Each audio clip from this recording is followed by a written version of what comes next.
It's very hard to control the mind with the mind. But there's a simple rule. When your mind is not where you want it to be, look at your body. Use the body to shift the mind. It never lies. It shows what the mind refuses to face. Hesitation, distraction, fear. Every unfinished task, every delayed dream begins here, in the quiet war between thought and movement. In our minds, we've already lived 1,000 disciplined days, the flawless routines, the stronger bodies, the better lives. But when the moment to act arrives, we hesitate. This is where most people fail, not from weakness, but from confusion. They mistake intention for action. They feel disciplined instead of being disciplined. We are masters of imagination but prisoners of comfort. In the ancient world, discipline wasn't a slogan, it was survival. Roman soldiers trained before dawn, not for glory, but because hesitation meant death. The Stoics practiced restraint, not to seem virtuous, but to stay calm when the world collapsed. Marcus Aurelius wrote, "You have power over your mind, not outside events." Realize this, and you will find strength. Today, our battles are silent, fought in quiet rooms, behind glowing screens, inside our own minds. Discipline no longer means facing lions or armies. It means resisting distraction, comfort, and the fear of doing nothing. This is where most people fall apart, because comfort whispers louder than pain. It says, rest a little. You've done enough. Start tomorrow. And when tomorrow comes, it says the same thing again. Most people think discipline is willpower, but willpower is a spark, bright, brief, unreliable. Real discipline isn't force, it's design. It's shaping a life where your values lead your actions. The Stoics didn't wait for motivation. They built habits that served their character. Epictetus said, "No man is free who is not master of himself." Freedom, he meant, isn't doing whatever you want. It's having the strength to do what you must, even when you don't want to. So why do so many fail? Because they chase the feeling of discipline instead of living it. They binge videos about focus, read endless books about routines, romanticize the grind, but they never face its loneliness. True discipline feels heavy, a weight you carry in silence. It's showing up when no one's watching. It's turning from every easy pleasure the world dangles in front of you. It's choosing progress over comfort, not because you enjoy it, but because you respect yourself too much to quit. Imagine a sculptor in a dim workshop, chipping at marble day after day. To outsiders, it looks dull, repetitive, meaningless, but he sees what others can't. The figure waiting beneath the stone. Discipline is the same. Every act of restraint, every quiet decision, every morning you rise before your excuses. You carve away what you are not to reveal what you could be. The second reason people fail, they make discipline emotional. They tie it to mood, energy, passion. But real discipline begins when emotion ends. If you only act when you feel inspired, you'll remain a slave to your moods. The disciplined don't wait for inspiration. They act despite resistance. Because the world doesn't reward the inspired, it rewards the consistent. Nietzsche wrote, "He who has a why to live can bear almost any how. Discipline without purpose is torture. Discipline with purpose becomes devotion." That's why monks, soldiers, and artists endure pain with calm eyes, not because they love suffering, but because they found something worth suffering for. So the question isn't, how can I be more disciplined? It's, what do I love enough to suffer for every day? The third reason we fail, we underestimate the power of identity. You can't build discipline on top of a weak self-image. If you still see yourself as someone who quits, no habit will save you, because in the end, you always return to what you believe you are. Change begins the moment you stop trying to be disciplined. and start becoming the kind of person who follows through. Identity reshapes action. When you stop negotiating with yourself, when waking early, working hard, saying no to temptation becomes who you are, discipline stops feeling like effort. It becomes nature. Most never reach this point. They stay trapped between who they are and who they wish to be, always beginning, never becoming. The Stoics taught that excellence isn't a gift, it's a daily choice. Marcus Aurelius reminded himself each morning, when you arise, think of what a privilege it is to be alive, to think, to love, to work. Discipline begins there, in gratitude. Not in pressure or punishment, but in the quiet knowing that this day will never come again, and that every postponed decision wastes what could have been. The fourth reason most fail: they build systems of guilt, not growth. They punish themselves for missing a day, for being imperfect. But guilt only fuels inaction. Discipline grows in forgiveness. The quiet promise: I failed today, but I'll begin again tomorrow. Progress isn't perfection. The Stoics knew this well. Mastery is built day by day, fall by fall. Day by day, fall by fall. Rise again.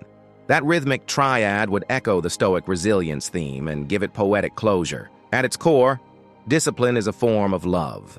Love for your future self and for the person you could become if you simply kept going. Because discipline, at its heart, isn't control. It's liberation. It's a quiet rebellion against the chaos of your impulses. The moment you take your life back from distraction, from comfort, from fear. I picture a Roman general walking alone after battle, not celebrating, but reflecting. He knows tomorrow will test him again. Victory is never final. It's a choice renewed each day. And so it is with us.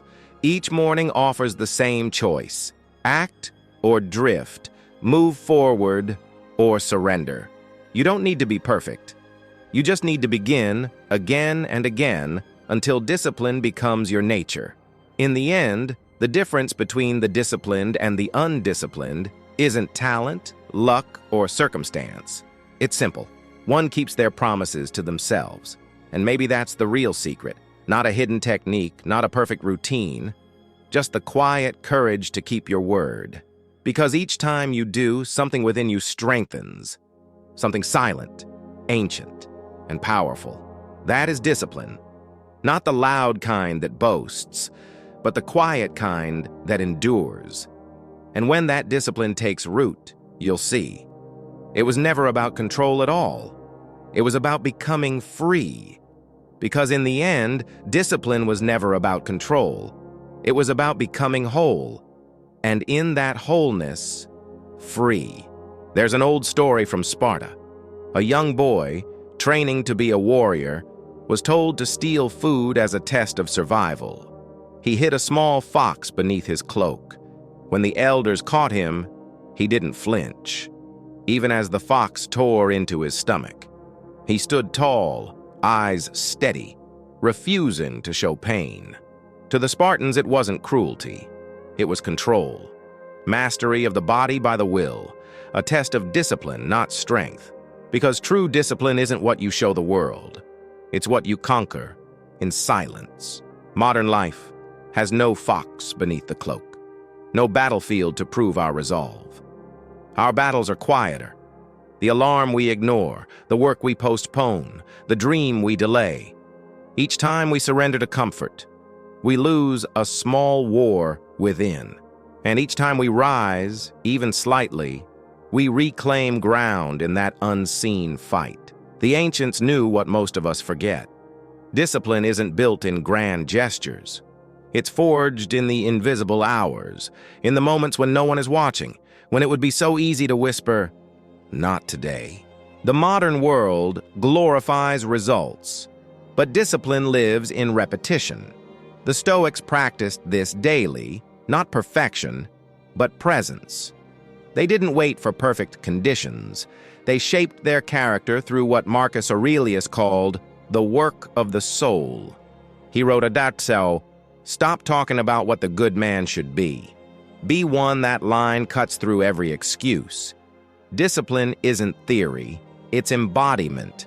You become what you repeatedly do, not what you occasionally feel inspired to try. And this is where the path divides. Most keep chasing motivation, hoping one day it will stay.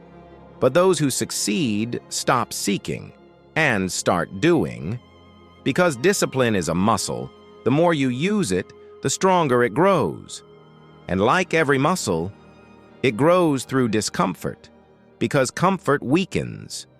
Discomfort builds. And only through that struggle does strength endure. Every act of self-control, every time you choose growth over pleasure, forges something sacred within you. The Romans called it virtus, strength of character.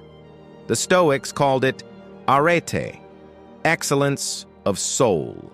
Today, we might call it integrity. Whatever you call it, it's the same flame. The force that turns hesitation into habit, fear into focus, chaos into order. Yet there's one final reason most people fail, and it's the hardest to face. They don't truly believe they can change. Deep down, they carry the identity of failure. Every broken promise, every moment they gave up became proof that they weren't that kind of person. And that belief becomes a cage, because you can't act beyond what you believe about yourself. The Stoics faced this too. They weren't saints. They struggled like us. Seneca once confessed, "I am not a wise man, nor do I sit among the wise. I am a patient in the hospital of the soul." He understood what most refuse to admit. Discipline isn't about being flawless. It's about healing the fracture between who you are and who you could be. So if you failed before, it doesn't mean you lack discipline. It means you've been fighting the wrong enemy. The real enemy isn't laziness. It's disbelief. The moment you believe you can change, you begin to act differently. You stop negotiating with your doubts. You start keeping small promises. And slowly, something changes. You start to trust yourself again. That's the hidden power of discipline. It rebuilds your relationship with yourself. When you say, "I'll wake up early," and you do, you prove your word matters. When you promise to finish what you start and you follow through, you begin to feel solid again, reliable, to yourself. In a world of broken promises and endless noise, that reliability is rare and magnetic. People trust those who can control themselves. They're drawn to those who move with purpose. That's the paradox. The more disciplined you become, the freer you feel. You no longer live at the mercy of moods, impulses, or distractions. You live by choice, not by chance. When discipline becomes your nature, everything aligns. The way you work, the way you speak, the way you love. It's no longer about forcing yourself. It's about expressing who you truly are. And maybe that's the quiet revelation the Stoics pointed to all along. Discipline isn't punishment. It's self-respect in motion. The art of living intentionally, not by reaction, but by principle. The world will tell you that freedom means doing whatever you want. But real freedom, the kind that lasts, is doing what's right, even when you don't want to. So when tomorrow comes and that familiar pull whispers to wait, remember this: you don't need to feel ready. You just need to act, because discipline isn't built on emotion. It's built on motion. Every small act of discipline is a declaration. I refuse to be a prisoner of my own comfort. Keep rising, even when it's hard. Keep your promises, even when no one's watching. Not because it's easy, but because it's who you're becoming. And when you finally look back, you'll realize discipline didn't just change your life. It revealed who you were, always meant to be. But the story doesn't end there. Because discipline isn't a moment you achieve. It's a way you live. The secret most never understand is this: discipline isn't a single act. It's a way of being. Not something you practice until you reach a goal, but the foundation that sustains every goal thereafter. Most people treat discipline like a tool, something to use until the body looks right, the career takes off, or the dream finally arrives. But those who master it know the truth. Discipline is the dream itself. It's what keeps the artist painting after success, the athlete training after victory, the philosopher writing when no one reads. Discipline doesn't end when results come. It deepens. It evolves from effort into devotion. And devotion, that's what separates the disciplined from the distracted. When what once felt like sacrifice begins to feel like alignment, you stop battling yourself. You merge with the process. You stop chasing outcomes and start living from principle. That's where peace begins. Not in the absence of struggle, but in the mastery of it. You start to notice the noise of the world fading, the endless comparisons, the quiet fear of not being enough. They lose their hold. Because discipline gives you something stronger than pleasure. It gives you direction. It anchors you to meaning. The Stoics knew this well. Epictetus wrote, "First say to yourself what you would be, and then do what you have to do."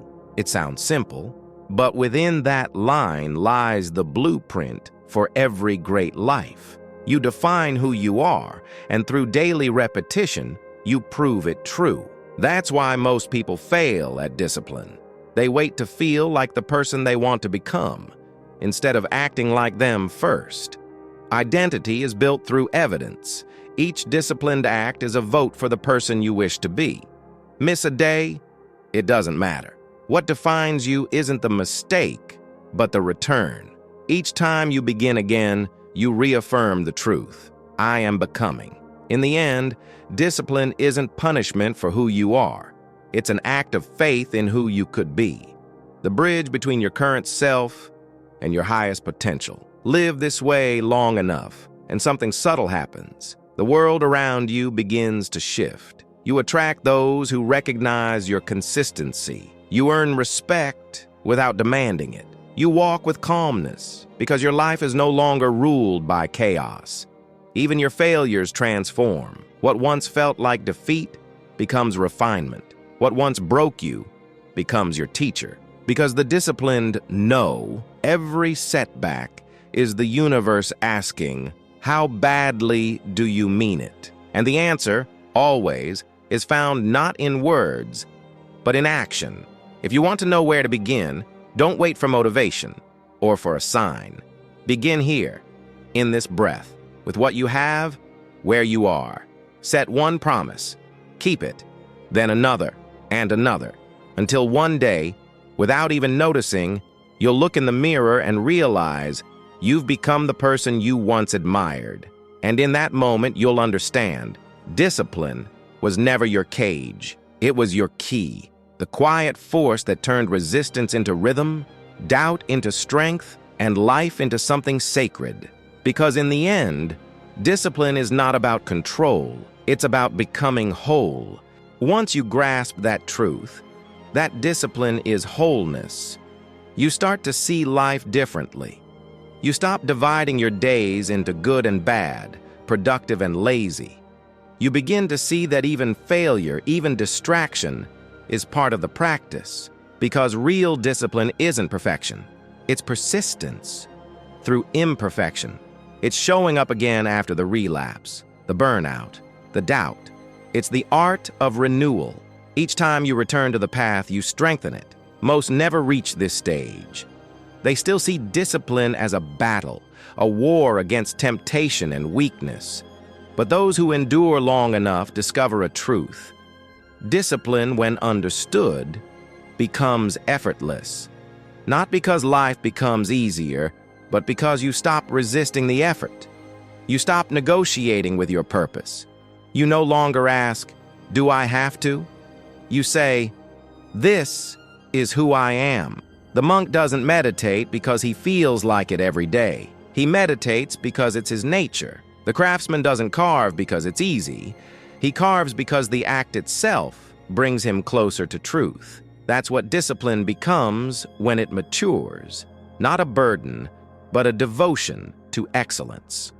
Seneca wrote, "To bear trials with a calm mind robs misfortune of its strength." That's the ultimate test of discipline, not performing when conditions are perfect, but remaining calm when everything falls apart. You see this truth everywhere. In the student who studies despite uncertainty, the athlete who trains through pain, the writer who faces the blank page each morning. They all share one thing: a quiet refusal to surrender to circumstance. They don't need the world to be easy. They need only to remain consistent. Because discipline is the only path that guarantees progress, not success, but progress. That's what makes it sacred. Success depends on chance, on luck, on timing. Progress depends on you. Keep walking, and the path reveals itself. Keep returning, and the fog lifts. Keep working, and life begins to mirror your effort. And one day, what once felt impossible becomes natural. You no longer force yourself to do what's right. You simply do it. That's the quiet miracle of discipline. Repetition becomes instinct. It's here, in this state, that freedom truly begins. Because you realize you're no longer ruled by the impulses that once controlled you. You've outgrown them. You've transcended the chaos of desire, the lure of comfort, the need for validation. You've become something rare in the modern world, a master of yourself. That mastery radiates in your presence, in the steadiness of your voice, in the way you face difficulty without breaking. You no longer speak of discipline. You are discipline. That's the final transformation, when discipline stops being what you do and becomes who you are. Not an act, but a posture. Not a tool, but a way of living. When others ask how you became so calm, so focused, so unshakable, you'll know the answer. It wasn't luck. It wasn't talent. It was the decision to begin and the discipline to never stop. Because in the end, the difference between the life you dream of and the one you live today is simply the distance between intention and action. A distance crossed, step by step, through discipline. So keep walking. Keep showing up. Keep proving to yourself you're capable of more than you think. Because in that daily act of quiet persistence lies the greatest freedom any human can earn. The freedom to live, not by impulse, but by purpose. And that is how you stop failing at discipline. Not by trying harder, but by becoming the kind of person who no longer needs to try. The sun rises just as it always does. But this time, you feel it differently. The air is calm, the noise is gone, and somewhere deep within, a quiet knowing takes root. You no longer chase change, you live it. Each breath, each choice, each small act of intention, all part of a steady rhythm that no longer needs to be forced. Because discipline was never about striving for perfection. It was about coming home, to yourself, to the moment, to the life that's been waiting beneath the noise all along. And as the light breaks across the horizon, you understand. This is not the end of the journey.